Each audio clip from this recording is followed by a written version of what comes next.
Now, I'm as big a Tom Hanks fan as anybody, but I've never wept over Tom Hanks. It's not even in Castaway, which they showed in my first international flight. Can you believe that, Geraldine? The first time I got on an airplane overseas, they showed Castaway. Our scripture this morning comes from the book of Luke, chapter 21, verses 25 through 36, I believe. There will be signs in the sun, moon, and stars. On the earth there will be dismay among the nations in their confusion over the roaring of the sea and surging waves. The planets and other heavenly bodies will be shaken, causing people to faint from fear and foreboding of what is to come upon the world. They will see the Son of Man coming on a cloud with power and great splendor. Now when these things begin to happen, stand up straight and raise your heads, because your redemption is near. Jesus told them of the parable. Look at the fig tree and the trees. When they sprout leaves, you see their leaves and know that summer is near. In the same way, when you see these things happening, you know that God's kingdom is near. I assure you that this generation will not pass away until everything has happened. Heaven and earth will pass away, but my words will certainly not pass away. Take care that your hearts aren't dulled by drinking parties, drunkenness, and anxieties of day-to-day life. Don't let the day fall upon you unexpectedly like a trap. It will come upon everyone who lives on the face of the whole earth. Stay alert at all times, praying that you are strong enough to escape everything that is about to happen and to stand before the Son of Man. Word of God for the people of God. Thanks be to God. So it's officially Christmas time, and if I don't know if any of you are like this, but my wife can be quite anal retentive about Christmas. It was one of those things I had to adjust to when we got married. You know, we all have those things you go, oh, I didn't know it would be like this. Well, this was one of them. In specific, what it is Anne will absolutely fight you if you try to play Christmas music or put Christmas decorations up before she sees Santa Claus in the Macy's Thanksgiving Day Parade. I don't know where that came from. It's just a tradition her family had. And she has flatly got hostile with me because I tried to play a Christmas song before. And so now, at least in our house, it's officially Christmas time. We can, without fear of retribution, play Christmas music and put up decorations. And so that's what's happened this weekend after Thanksgiving. And Friday morning was the first time we watched our first Christmas movie together. I woke up about halfway into it because Ann let me sleep in. But I got up and we watched The Polar Express together with my girls. Which is a movie I've not actually seen all the way through. I've seen all of it, but I've not been able to see it all the way through. I just haven't managed to accomplish that feat. So I only caught about the last half or a third of it, and I don't know what it was about this time. I mean, it's a good movie. I mean, it's no Christmas Vacation or anything like that, but, you know, it's a good movie. But for whatever reason, be it, you know, the animation or the story or just Tom Hanks' voice in it, I don't know. I was just enraptured by it. And I don't know why. I was totally enraptured by it. More specifically, what I was enraptured by, I think, was the struggle of one of the main characters. It's a young boy who is coming to terms throughout the movie with the fact that he doesn't believe in Santa Claus. He doesn't believe in Santa Claus. He doesn't have Christmas spirit. He doesn't believe in this whole Christmas thing. Despite all of this incredible stuff happening, this magical train ride and seeing elves and going to the North Pole and all that, he just doesn't believe in Santa. And but he wants to. You can kind of tell that throughout the movie. There's this sort of internal struggle that he just can't get there. You know what I mean? Like, he wants to believe in Santa, but for whatever reason, he just can't get to that place of belief, at least by himself, even when all of this stuff is happening. And so this is the main thrust of the movie, really. It is the internal struggle to believe in something bigger than yourself, something epic, something nearly magically enormous. Something that is beyond yourself, the desire to believe in that, but for whatever reason, the inability to believe in that. To steal a term made famous by in 1979 by postmodern French philosopher Jean-Francois Lyotard, The Polar Express is about that which is meta, which is what Facebook is changing its name to for some dumb reason, but that's neither here nor there. About something meta, that comes from the Greek word meaning beyond. The idea that something is beyond you, something is beyond yourself, something is bigger. The idea for Lyotard is that there's the idea that there's a story, there's a truth, there's a reality that's so big, that's so enormous, that it actually gobbles up and encompasses everything else. That there are all these other truths in the world. There are all these other stories. There are all these other things that happen. But there is a story. There is a truth that is bigger than them all and is in control of them all. The best way to understand what Leotard was talking about and that the boy was struggling with is imagine yourself on a gigantic boat. Has anybody ever been on a cruise ship before? I've never been on a cruise. I got to ride on the very largest boat I've ever been on. We went from Italy to Greece one time when I was a bit younger with a bunch of very loud Italian people. But it was a big boat. But the best way to understand this is to understand yourself like on a cruise ship or a gigantic boat. And you can move freely about that boat.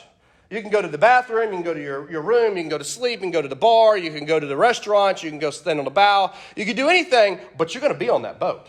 You're not getting off the boat. You're on the boat, and you have the freedom and the free will to move around the boat, but the boat's going somewhere, right? And you're not going to stop the boat from going wherever it's going because you're not in charge of the boat. That's what Leotard is getting at, this idea that you have this free will, you have this control, you have this story, and there are all these things in our world that are true, but they are being controlled by the big boat.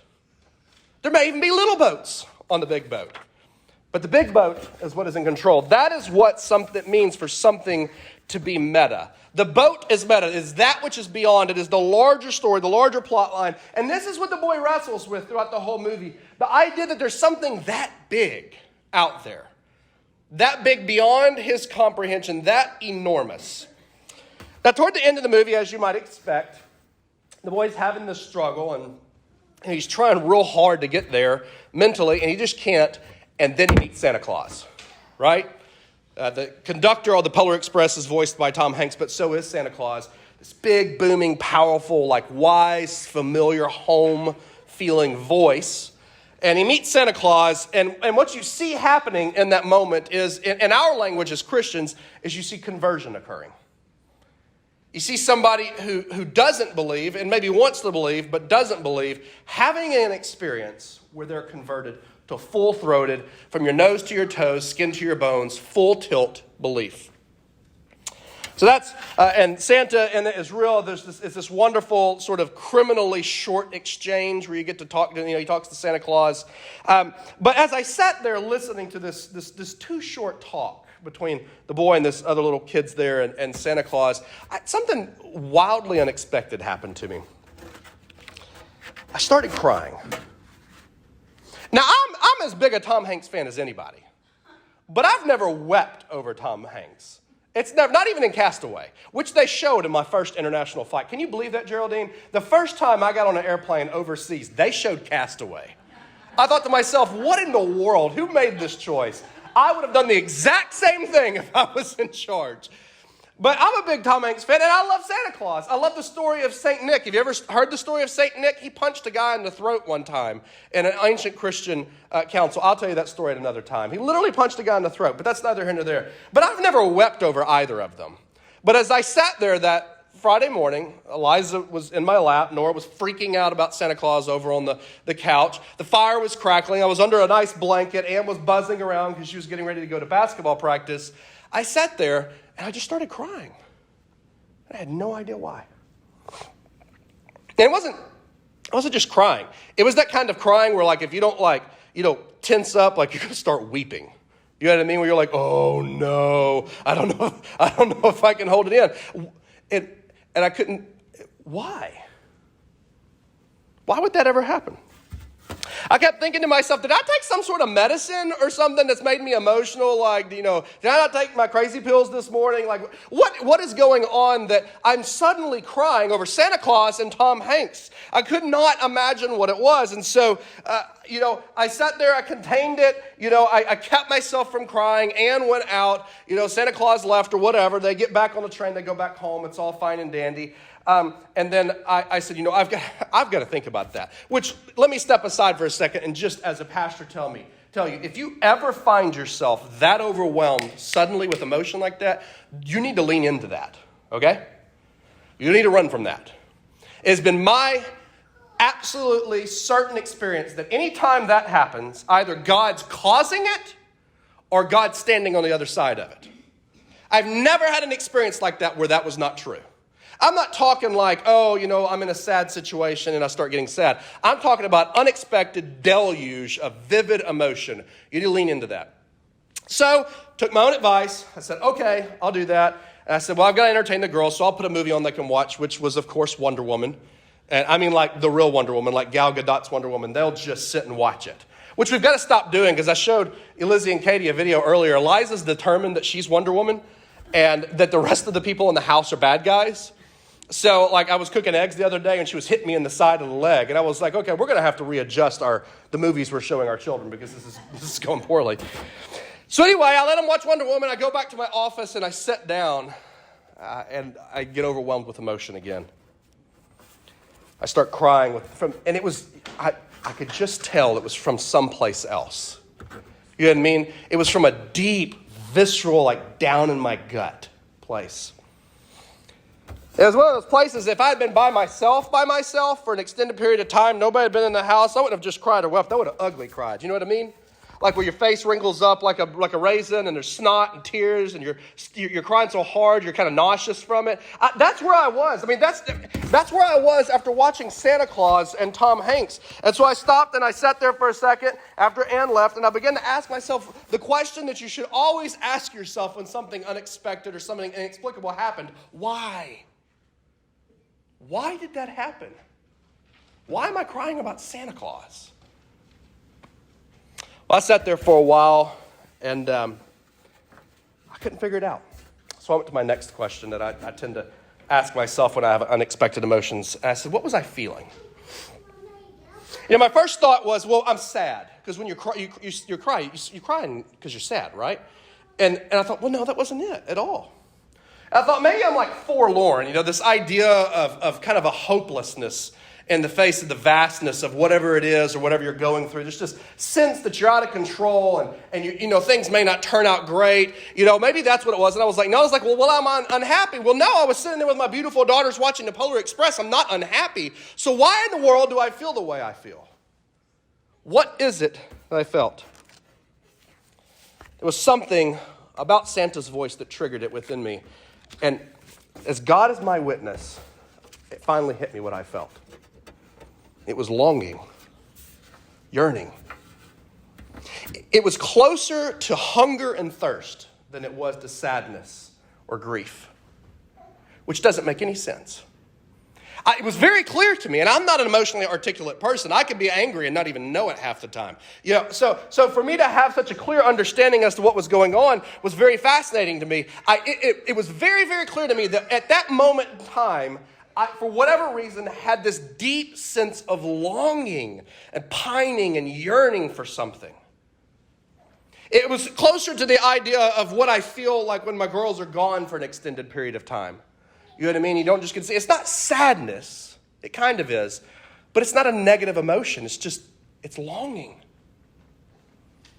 So then I had to ask the inevitable question, what caused this and what is it I'm longing for?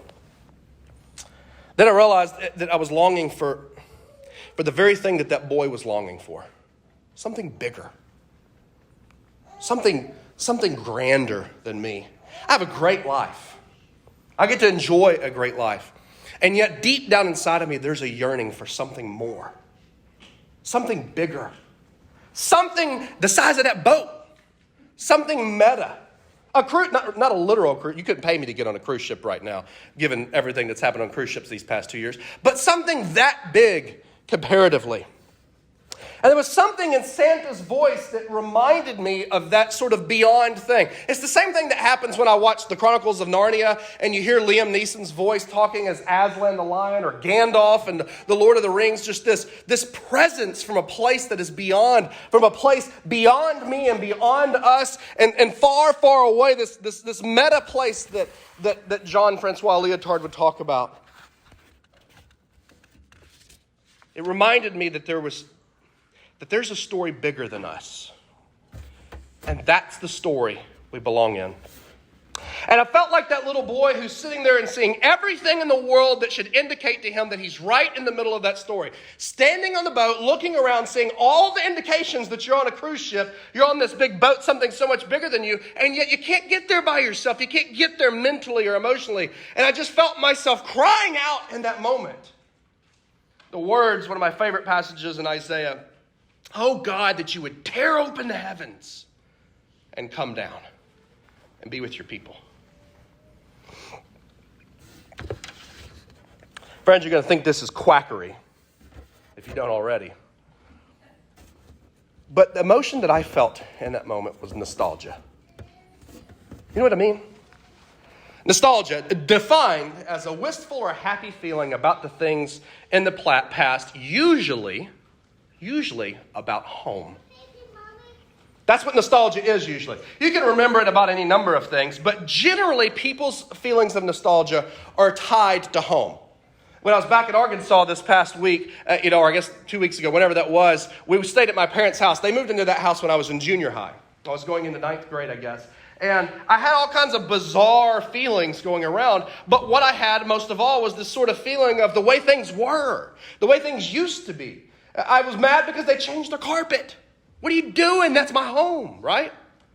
I had this feeling that the big oak tree in the front of the house was gone as it fell in an ice storm. I had nostalgia.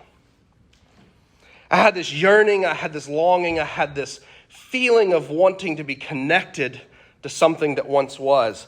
But it wasn't attached to a place or a time. The nostalgia was for a person. And that's where it sounds like quackery. I longed for a God that I've never met. I yearned for a connection to a Jesus that I've never touched. I ached for heaven in that moment. But how could that be? I've never been there. I've never been to heaven, I don't think. I've never touched God that I know of. I've never heard Jesus speak that I know of. How could you ache down in your soul for these things that we've never experienced? How could that be? I'm reminded of a great novel by C.S. Lewis. Some of you may have read it. It's a bizarre book. It's called Till We Have Faces. It's a retelling of the Greek mythological story of Cupid and Psyche, which is a really kind of a tragedy. But in it, the story goes that there's this mountain behind the castle that these people live in. And the mountain is where the great gray god of the mountain lives. And everybody's scared of the god. They call him a shadowy brute. They think he eats people. And a fever hits the kingdom, and so they decide the only way to get rid of the fever is to sacrifice a girl to the god of the mountain. And her name is Psyche. Well, it would be Psyche in Greek mythology. And it's interesting because she volunteers for it because her whole life has been inundated by this almost, I wouldn't say it's depression, it's sort of a melancholy, and this desire to go to the mountain. To go to the mountain. She feels like that's where she belongs, but it doesn't make any sense to her because she's never been there. And there's this great moment where she's getting ready to leave, and her sister comes up to her and says, "I'm so sorry this is happening." And she says, "Don't worry about it. I'm actually happy about it." And her sister says, "How could you be happy about it?" And this is what she says. She says, "Dear sister, the sweetest thing in all of my life has been the longing that I have experienced. To reach that mountain. To find the place where I believe all beauty has come from. I don't have a reason to believe this, dear sister, but it is my country, the place I ought to have been born. Yet I was born here. What a tragedy, my sister. Do you think all of these feelings that I've had my whole life, all of the longing meant nothing, all of the longing to go home to a place I've never been? But indeed now it does not feel like I'm going away. It feels like I'm going back." C.S. Lewis captures this idea of nostalgia for this in a book called The Weight of Glory, which is a great book if you're going to find it. It's a little bitty thing. It's a little heady, but it's good. He says this, and speaking of this for our desire of a far-off country, which we find ourselves in even now, I feel a certain shyness, as though I'm committing an indecency. I'm trying to rip open the inconsolable secret in each one of you, the secret that hurts so bad that you can't call it anything but nostalgia or romanticism. We cannot tell it, the secret, because it is a desire for something we've never experienced before. So we're embarrassed and think that we're crazy. But we can't hide it either because we have constant experiences in our lives that suggest that ache that we feel, that nostalgia that we feel is real and true. Our most common response is to call this feeling beauty or behave as though that settles the matter. One author's response was to identify it with certain moments in his past, but this is a cheat. If he had gone back to the moments in his past that he ached for, he would have found that in those moments he was aching for something else, something far more ancient, something far more old. These things, the beauty that we experience in our lives, the memories that we have of goodness, are good images of what we really desire. They are not the thing itself. They are the scent of a flower we have not yet smelled, an echo of a tune we have not yet heard, news from a homeland we have yet to visit.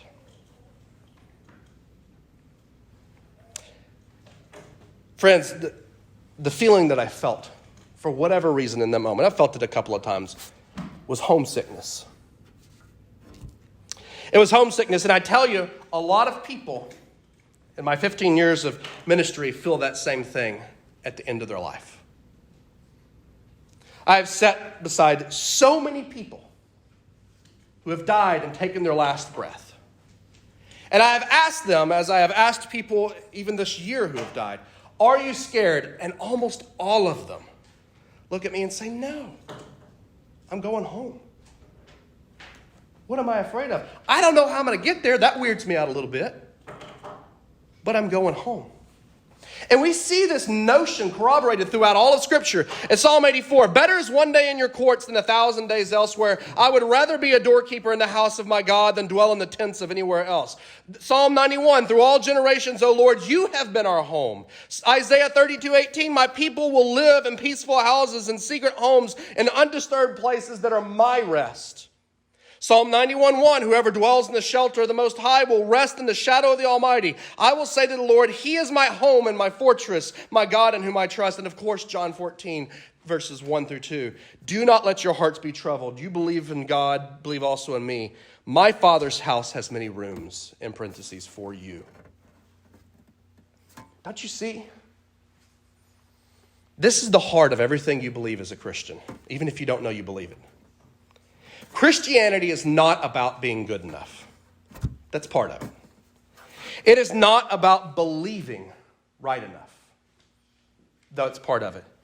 It's not fundamentally about being or acting or functioning right enough. It's not about being on the right side of the immigration debate, the same-sex marriage debate, the abortion debate, the price of tea in China debate, whatever debate we come across. Those are important conversations and we must have them. And we need to work to be on the right side of them. But that is not the heart of the faith. The Christian faith is ultimately a faith that concerns itself with getting the people who were once at home with God back home. That's the faith. That is the heart of everything. The heart of the Christian faith is about getting back home, is about we merry band of hoodlums getting back to the place where we can walk in the cool of the garden with our God. And the last aching abyss that Oswald Chambers talks about, a great British theologian, in our hearts and the pain that we oftentimes feel that we try to mask and cover with such awful, sinful behavior sometimes of working too hard and drinking and smoking and chewing and running with girls would do or whatever it is that we do to cover up that angst inside of ourselves. That abyss is homesickness. That's what it is. We are a homesick people. And that's what everything in the Bible is about. From everything that God does immediately after he kicks them out of the garden, to the Exodus, to Joshua, to the prophets, to the minor prophets, to the intertestamental period, and to the ministry of Jesus, on into Acts and Paul. And that's what the book of Revelation is about. I saw New Jerusalem coming down from heaven as a bride adorned for her groom. But therein lay the trick about Advent. Because this first Sunday is about exactly that. It's about apocalypse. It's always about apocalypse, the first Sunday of Advent. And we look at it and we read these passages like in Luke and we think, oh my gosh, this is about the rapture. But friends, it's not. It's about homecoming here. Homecoming here. Notice in the book, in the passage that I read, it says that you will see these signs. And he doesn't say run and be scared and be afraid of what's happening. Don't need anything out of that. But he says, hold your head up high, for your redemption is at hand. Don't be afraid. Don't be scared. It's good stuff. It's good stuff. It's like I preached. This was back in the pandemic. I did that sermon series on Revelation, and the very first sermon was called this, MAGA, Making Apocalypses Great Again. Because we think they're bad. But they're not. Our hope is that home is coming here. Now, you may get there before me because you may die and you go off to heaven, and that's fine. But the hope of Advent is that Christ has come and Christ will, not Christ will come again and you'll zip off into the sky to Jupiter as if that would get you somewhere. But Christ has come, Christ has died, and Christ will come again, and he's never leaving again after that. He's never going anywhere after that. He's like the Kool-Aid man, busting through the wall. Hey, hey, hey, I'm here. That is the heart of the Christian hope. And that is what our hearts ache for. Let's bow our heads.